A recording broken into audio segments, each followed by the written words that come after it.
เพลงก็ต้องห้องเงินกระถินแพรบุญก็ต้องฮับเอากับบรรดา FC แฟนคลับ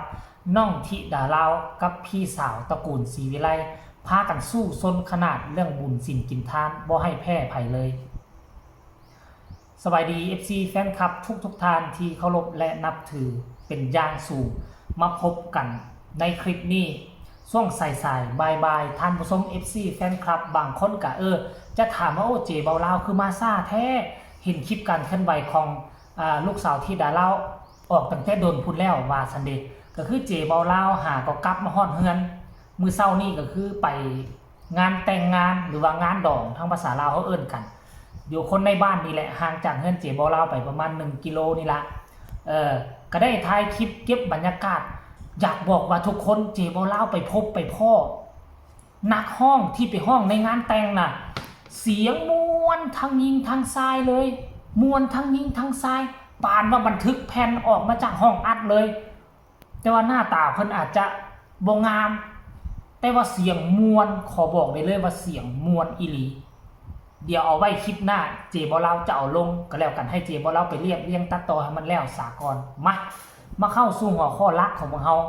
หลังจากที่มาฮอดเฮือนปุ๊บเจบ่เล่าก็ลงมือทำคลิปทำข่าวเลยมื้อเช้านี่ก็เห็นข้าเจ้าพากันนกมีสายศอกสายสิญจน์ทำพิธีทำพิธีสำเร็จเสร็จสิ้นแล้วก็พากันน้องธิดาลาวเป็นหัวขบวนจับไม้แล้วก็หิ้วธงยางพร้อมกับปรารถนากับไอพากันทั้งห้องเพลงทั้งหับเงินแพรปัจจัยของบรรดา FC แฟนคลับของบรรดาแฟนๆพ่อแม่พี่น้องอยู่ใกล้และไกลที่มาร่วมบุญกฐินในวัดแห่งนี้เป็นภาพบรรยากาศที่สมัยก่อนค่อยติดตามอุ๋งอิงใหม่ๆอุ๋งอิงกับพ่อโจกับพากันเฮ็ดแบบนี้พากันห้องเพลงแล้วก็อุ้มบาตรไปแผ่บุญน้ำพีน้ำน้องผู้ที่มาร่วมงานอยู่ในวัดมือนั่นซึ่งมันเป็นภาพบรรยากาศที่เคยเห็นมาก่อนแล้วบ่คิดบ่ฝันว่ามาจะมาเจอกับน้องธิดาลาวเห็นบ่ล่ะเป็นคนที่มีกระแสบ่ว่าจะเฮ็ดหยังบ่ว่าจะกระทำหยัง FC แฟนคลับก็ให้ความร่วมไม้ร่วมมือโอ้ยมีคนมายืนเงินปอนใส่ธงให้ผู้นั่นแหละผู้นี่แหละมาลังไหลกันเข้ามาไผก็อยากทำบุญร่วมกับคนดังน้องธิดาลาวลูกสาวของพ่อภูศรีวิไลท่านผู้ชม FC แฟนคลับเห็นแบบนี้แล้วก็รู้สึกดีอกดีใจขอใส่คำว่าเบิดคำสิเว้าทุกคลิปได้ยินคำนี้จากปากเจบ่ลาวเพราะว่ามันเหมือนฝันไปไม่หมดคำสิเว้าแต่บ่อยากให้น้องโด่งดังอยู่เพียงแต่ซ้ำนี้อยากให้โด่งดังก้าวขึ้นไปอีกระดับหนึ่งต้องขอห้องแฟนๆทุกคนต้องสนับสนุนซัพพอร์ตเนาะกดไลค์กดแชร์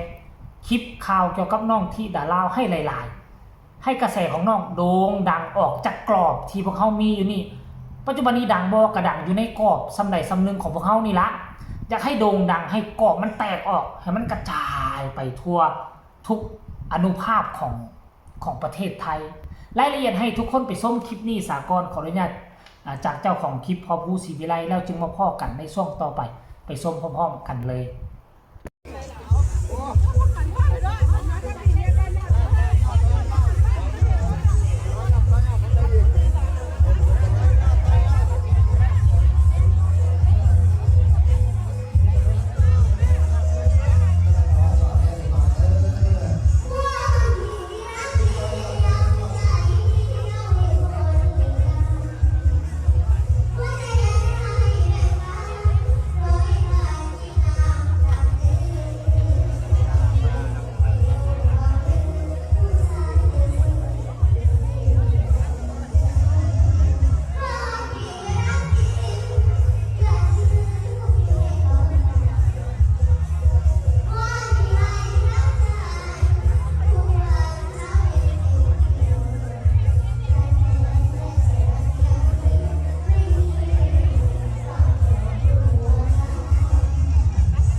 นอกจากบรรดา FC แฟนคลับหลั่งไหลกันเข้ามา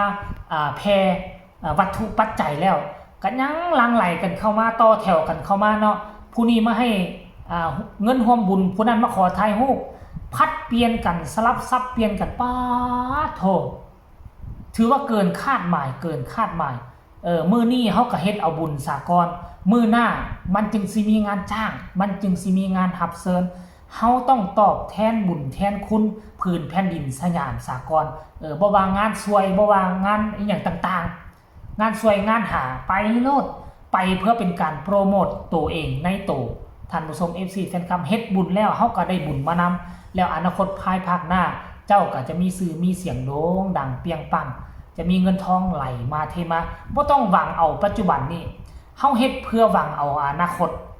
บางคนนี่เฮ็ดปัจจุบันนี้กูต้องได้ปัจจุบันนี้แหละต้องได้เงินค่าจ้างต้องได้เงินต่างๆคิดแต่ซ้ำนั้นก็จะได้กินแต่ซ้ำนั้นอนาคตคนก็บ่เหลียวบ่แลคนก็บ่จ้างไปร่วมกันร่วมงานนั่นเองท่านผู้ชม FC แฟนคลับอันนี้การเคลื่อนไหวล่าสุดของทีมงานศรีวิไลนำโดยพอผู้ก็เอามาฝากเอามาต้อน FC แฟนคลับเพียงซ้ำนี้ก็แล้วกัน